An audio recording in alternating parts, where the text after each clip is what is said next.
মসজিদে এমন একটা জিনিস আছে, মসজিদে যখন আজান হয় দেখবেন এলাকার জীবজন্তুগুলো ছুটোছুটি করে। আপনার এখন না থাকলে দেশে গেলেও দেখেন তো জীবজন্তুগুলো ছুটোছুটি করে কেন? তারা দেখতে পায় শয়তান পালাতে থাকে। কথা বুঝছেন না? বোঝেন না?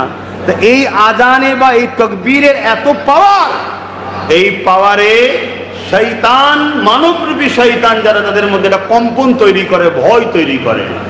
তাই এই আওয়াজ বন্ধ করে, এটা না দিলে ভালো হয়, এরকম একটা মেন্টালিটি তৈরি করে দেওয়া হয়। আসেন এই জমিনে যুগে যুগে অনেক বাধা এসেছে, আগামী তো আসবে, এগুলো নিয়ে আমাকে আপনাকে চিন্তা করলে হবে না।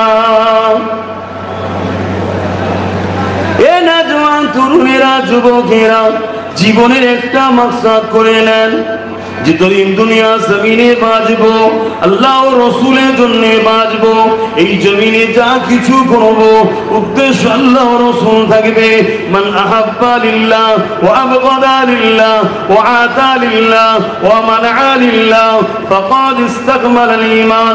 ভালোবাসবেন আল্লাহর জন্য, দুশমনি করবেন আল্লাহর জন্য, আত্মীয়তা করবেন আল্লাহর জন্য, বিচ্ছেদ হবেন আল্লাহর জন্য, এরাই হলো প্রকৃত ঈমানের মজা পায়। তাই দুনিয়া জমিনে যতদিন থাকবো আল্লাহকে খুশি করা হলো আমাদের কাজ, এটা আমাদেরকে লক্ষ্য রাখতে হবে। কেননা এই দুনিয়া জমিনে কেউ বলতে পারবে না কালকে সূর্য উঠবে, আমি আপনি উঠবো, কোনো গ্যারান্টি নাই। আছে? তরুণেরা, হযরত বেলাল হুজুরের উপরে অনেক অত্যাচার হয়েছিল। ইতিহাসের পাতা সাক্ষী দেয় হযরত বেলাল হুজুরের বুকে ভারী পাথর চাপা দিয়ে গরম পানির উপরে চিত করে শুইয়ে রেখে দিয়েছে। ঘন্টার পর ঘন্টা কেটে যাবার পরে হযরত বেলাল হুজুরকে জিজ্ঞাসা করেছিল, এ বেলাল এখনো বলো আল্লাহ রাসূলকে ছেড়ে দেবে কিনা? হযরত বেলাল তখনও একটাই কথা বলে, এ আমার দুনিয়ার মনিব মাইয়া শুনে রেখে দাও, আমার জিসমের উপরে তোমার জোর চলবে, কারণ আল্লাহ আমাকে পরীক্ষা নিবার জন্যই তোমার ঘরের গোলাম বানিয়েছে। মনে রেখে দেবে আমি আল্লাহ রাসূলকে এমন একটা জায়গায় বসিয়েছি, ওই জায়গাতে দুনিয়ার কারো পাওয়ার চলে না।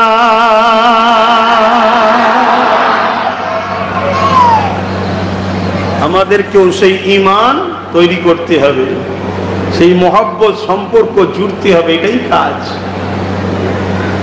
এটাই আমাদের কাজ। যদি করতে পারি তবে কামিয়াবি। না হয় কত বড় আপনি দুনিয়ায় সম্মানিত, কত শিক্ষিত, কত ব্যাংক ব্যালেন্স, কত বড় ব্যবসায়ী, কত বড় লিডার, এসব দুনিয়ায় রয়ে যাবে। আপনি কত বড় আল্লাহ রাসূলের প্রেমিক হতে পেরেছেন, দাসত্ব করতে পেরেছেন, আল্লাহর রাসূলের সুন্নায় জীবন কাটাতে পেরেছেন, এটাই হলো আমাদের কিন্তু মূল লক্ষ্য, এটাই আল্লাহ জিজ্ঞেস করবে। মুসলমান ঘরের ছেলে মেয়েরা, তরুণেরা, বাপেরা, হযরত বেলাল হুজুর এইভাবে জুলুম হয়েছে। সবশেষে হযরত আবু বকর সিদ্দিক তাকে খরিদ করে আজাদ করে দিয়েছে। আমি যেটা বোঝাতে চাইছি, এত কষ্ট, এত বাধার পরও তিনারা আল্লাহ রাসূলকে ছেড়ে দেয়নি। আর সামান্য দুনিয়ার লোভ লালসা, সামান্য খোদার জ্বালায়, যদি সামান্য কোনো চাপের জন্য আমরা যদি ইসলামের নীতি আদর্শগুলো একটা একটা করে বাদ দিতে থাকি, তাহলে কিয়ামত আমাদের জন্য বড় ভয়ানক হবে। এ যুবকেরা, তরুণেরা, বাপেরা, আল্লাহ নবী কত কষ্ট করেছে। এই পৃথিবীর জমিন তো অন্ধকারে আচ্ছন্ন ছিল। এই পৃথিবীর জমিনে এমন শাসক ছিল যাদের নাম আবু জির উতবা সাইবা আবুল হাব ছিল। তারা পৃথিবীর জমিনটাকে নিজেদের গোলাম বানিয়ে দিয়েছিল।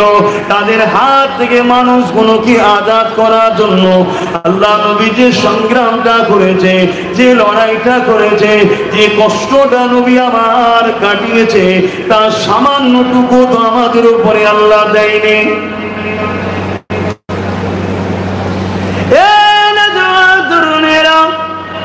আল্লাহ নবী যখন 40 বছর বয়স হলো, আল্লাহ হুকুম দিয়ে দিলেন হাবিব যে জন্য আপনাকে পাঠানো হয়েছে, ওই নবুয়াতের ডিউটির কাজটা আপনি শুরু করুন। নবী আমার মক্কার পাশে, কাবার পাশে একটা উঁচু টিলাতে দাঁড়িয়ে এলাকা মানুষগুলোকে লক্ষ্য করে বলল, এ আমার প্রতিবেশীরা, এদিকে আসেন, আপনাদের সঙ্গে কথা আছে। আমার রাসূলুল্লাহটাকে সবাই তারা এগিয়ে আসলো। আল্লাহ নবী তাদেরকে জিজ্ঞাসা করতে লাগলো, জীবনে কখনো তোমরা আমাকে মিথ্যা বলতে দেখেছো? তারা বলল, না, আপনি আলামিন চিরসত্যবাদী। আল্লাহ নবী বললেন, কখনো তোমরা আমাকে দেখেছো কারো সঙ্গে ঝগড়া ফাসাদে জড়িয়েছে? তারা বলল, না। আল্লাহ নবী তাদেরকে আবার জিজ্ঞাসা করলো, কখনো কি তোমরা আমাকে কোনো পাপ কাজে, নোংরা কাজে এবং জাহিলিয়াতের কোনো কর্মকাণ্ডের মধ্যে দেখেছো? তারা সবাই সাক্ষী দিল, না। আল্লাহ নবী তখন বলতে লাগলো, আমাকে তোমরা সত্যবাদী বলে মানো? তারা বলল, শুধু সত্যবাদী নয়, চির সত্যবাদী আলামিন বলে মানি। আল্লাহ নবী তখন বললেন, আমি যদি বলি ওই পাহাড়ের ওই পাদদেশে একদল মানুষ রয়েছে যারা এখনই তোমাদের উপরে হামলা করার জন্য রেডি হয়েছে, তোমরা কি তাহলে মেনে নেবে? তারা বলতে লাগলো, মুহাম্মদ সাল্লাল্লাহু আলাইহি ওয়াসাল্লাম যদি বলে, অবশ্যই আমরা মেনে নেব, কেননা 40 বছর ধরে আপনাকে দেখছি, কোনো দিনের জন্য আপনি একটা মিথ্যা কথা বলেননি। আরো জোরে বলুন সুবহান। এই মহলটা তৈরি করছে আল্লাহ 40 বছর ধরে। নবীকে আল্লাহ ওই মহলে রেখে 40 বছর ধরে প্রতিবেশী সবাইয়ের কাছে এই মহল তৈরি করছে, যাতে করে মানুষ 40 হঠাৎ করে এসে যদি বলে, আনা খাতিমুন নবী, আনা মুহাম্মদ রাসূল, তাহলে মানুষের মধ্যে একটা দ্বিধাদ্বন্দ্ব হতে পারে। 40 বছর যে মানুষটাকে দেখছি কোনোদিন মিথ্যা বলে না, আজকে তিনি যখন একটা কথা বলবে, স্বাভাবিক মেনে লিবাটাই স্বাভাবিক। এরপরও কে মানছে না মানছে, এটাই তো পরীক্ষা। আল্লাহ নবী বললেন, তোমরা তো দেখোনি ওই পাহাড়ের পিছনে লোক আছে, তোমরা তো দেখোনি, তাহলে মানবে কেন? তারা বলছে, আপনি কখনো ফালতু কথা বলেন এমন কোনোদিন দেখিনি। আপনি কখনো ঠাট্টা ইয়ার্কি করেন, গল্প বলেন, নাটক করেন, এরকমও কখনো দেখিনি। 40 বছর আপনাকে দেখছি, আমরা দেখেছি আপনি মানুষের কষ্টে সাথ দেন, মানুষকে কষ্ট দেন না, মানুষের জন্য নিজের কষ্টকে নিজের কাঁধে তুলে নেন, আমি দেখেছি। তাই আপনি যদি বলেন আমরা মেনে নেব। আল্লাহ রাসূল তখন বললেন, তাহলে তোমরা বলো, লা ইলাহা ইল্লাল্লাহ আনা মুহাম্মদ রাসূলুল্লাহ, আমি আল্লাহর প্রেরিত রাসূল। তোমাদের মালিক হলো একজন, তিনি হলেন আল্লাহ। তোমাদের দ্বিতীয় কোনো রব নাই, খালেক নাই। এ পাহাড় তোমাদের প্রভু নয়, এ চাঁদ তোমাদের প্রভু নয়, এ সূর্য তোমাদের খালেক নয়, এ গাছ, পাহাড়, পর্বত, নদ, নদী, এগুলো সব মহান সৃষ্টিকর্তা সৃষ্টি। তোমাদের রব হলো একজন, তিনি আল্লাহ, যিনি লাহু মুলকুস সামাওয়াতি ওয়াল আরদ, জমিন আসমানের একমাত্র স্রষ্টা। জোরে বলুন সুবহানাল্লাহ। তিনি আমাকে, অর্থাৎ মুহাম্মদ রাসূল বলছেন, তিনি আমাকে আখেরি মেসেঞ্জার, আখেরি প্রফেট, আখেরি রাসূল করে তোমাদের কাছে পাঠিয়েছে। তোমরা আমার কথা মেনে নাও, তোমরা নিজেদের হাতে তৈরি করা 360টা খোদার উপাসনা করো না। একটু আগেই যারা বলছিল যে আপনি চির সত্যবাদী, তারা সব বেঁকে বসলো। মুসলমানের ছেলে মেয়েরা, তরুণেরা এতটা সহজে দিন ইসলাম পৃথিবীর জমিনে আসেনি। তরুণেরা, এই হিন্দুস্তানের জমিনে এই দিন ইসলাম এত সহজে আসেনি। আজ যেমন বাধা বিঘ্ন দেখছেন, এর থেকে হাজারো কোটি গুণ বাধা বিঘ্ন সেদিন হয়েছে। বাধাকে অপেক্ষা করে, পাহাড়কে অপেক্ষা করে, সাগরকে টপকে এই ভারতবর্ষ হিন্দুস্তানের জমিনে সুলতানে হিন্দ গরিবে নওয়াজের মাধ্যমে আমার আল্লাহ দিন ইসলামের গাছকে ব্যাপকভাবে রোপণ করে দিয়েছে।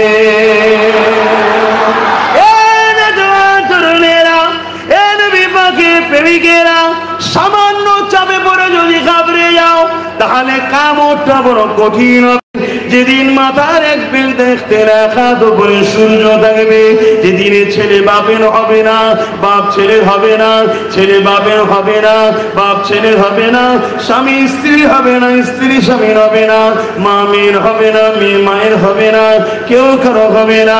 যে দিনটা এত কঠিন দিন হবে, আল্লাহ নবী সাহাবাদিকে বলেন, হে আমার সাহাবারা, ময়দানে মাশরের জন্য বেশি বেশি করে কাঁদবে বাবা, আল্লাহ পাকে এখানে ক্ষমা চাইবে বাবা, ওই দিনের জন্য বেশি বেশি করে চিন্তা করবে বাবা। আল্লাহ কোরআনে তো এমনটাই ঘোষণা দিয়েছে, ওয়ালতানজুরু নাফসুম মা কদ্দামাত লিগাদ, প্রতিটা নফসের উচিত পরকাল নিয়ে বেশি বেশি করে চিন্তা করা।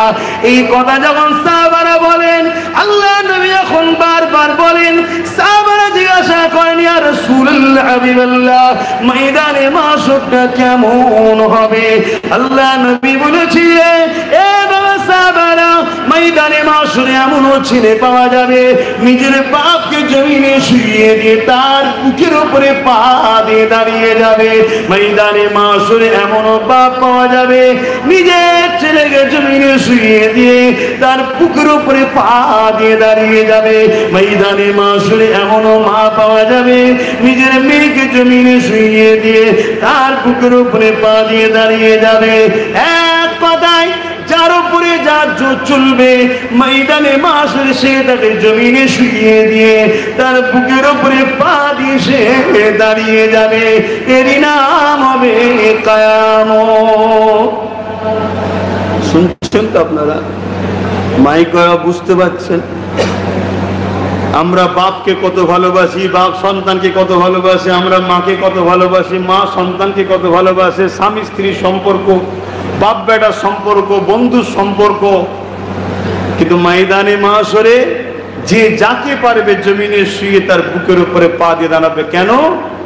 লোহা যেমন আগুনে দিলে পুড়ে পুড়ে লাল হয়, সূর্যের তাপেতে জমিনটা পুড়ে লাল হয়ে যাবে।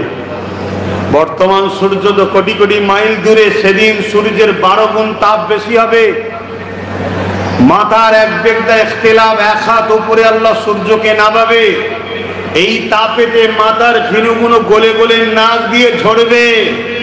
দুনিয়ার কোন হনুমানের ভয়ে তুমি যদি দিন থেকে সরে যাও, রাসূল থেকে সরে যাও, আল্লাহ থেকে সরে যাও, মনে রেখে দিও এই দিন কিন্তু তোমার হুনমনকেও দাঁড়াতে হবে, তোমাকেও দাঁড়াতে হবে। কথা বুঝছেন না? বোঝেন না? হ্যাঁ, আমরা খোঁজ খবর সবই রাখি দুনিয়ায় কি হচ্ছে, তারপরও আমরা হক কথা বলি। আপনারা জানেন কি জানি না, আমরা খোঁজ খবর সবই রাখি, তারপরও হক কথা বলি। আমরা যখন ঘর থেকে বাইর হই, আমরা সেই শিশুবেলায় মায়ের কোলে বসে কারবালার ওয়াজ শুনেছি, সেই ওয়াজকে স্মরণ করেই বাহির হই। আমার ইমাম পাক বাহির হয়েছিলেন না 72 জনকে নিয়ে বা 82 জনকে নিয়ে দাওয়াতে যাচ্ছিলেন। তৎকালীন সময়ের এজিদ আমার ইমাম পাকের উপরে জুলুম করেছে না করেনি? একটু আওয়াজ দিন। আপনারা আওয়াজ পিছন থেকে আসছে না কি? জুলুম করেছে না করেনি? আজকে জুলুম হবে না এটা ভাবছেন কেন? আপনি যদি মুমিন হন, আপনার রাসূলের উপরে জুলুম হয়েছে, আপনার উপরে হবে না কি করে হতে পারে? আপনার উপরে জুলুম হবে এই কারণেই হবে আপনি রাসূলকে মানেন না। আপনার রাসূলের উপরে কত জুলুম হয়েছে, আপনার রাসূল যখন সিজদায় গেছে সুবহান রাব্বিয়াল আলা, আল্লাহ পাকের পবিত্রতার বর্ণনা দিচ্ছে, তখন মক্কার জালিম অত্যাচারীরা আমার রাসূলুল্লাহর পিঠের উপরে পচা দুর্গন্ধময় দুম্বার ভুঁড়িকে চাপিয়ে দিয়েছে। আমার নবী দুর্গন্ধে কষ্ট করে